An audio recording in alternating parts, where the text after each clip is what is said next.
And from the very start, maybe within the first month or so, I noticed he had a drinking problem. And I just thought it was occasionally. And I remember leaving a party from him one day, and he yanked my arm. And I didn't think it was nothing. He apologized. And I got pregnant with my first daughter.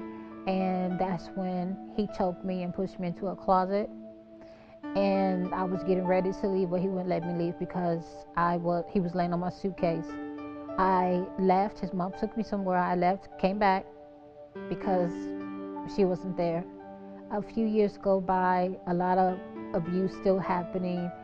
Me being hit in the head with a gun, being punched in the back, being body slammed.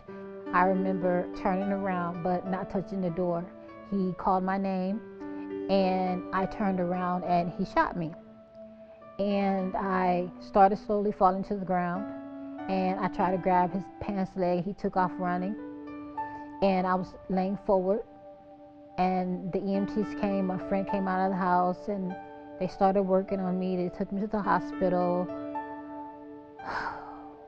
I was on a lot of medication. The last thing I remember is them telling him that I was, at the hospital. I was on a ventilator for 4 days.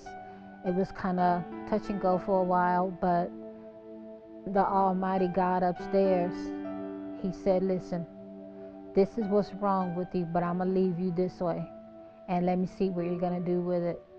Well, finally I left. I got my own home, and I decided to move. It was about 5 miles away from my ex-husband, but the breaking point was in October 2009 when I allowed my husband to move back in that summer. My 11-year-old son told me, Mom, why did you bring him back into our home when we were so happy? He goes, now we're miserable.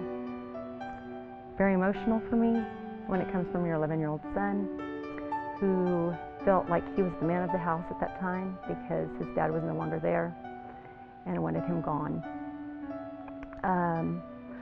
October 2009, when that happened, 5 days later, I go talk to an attorney.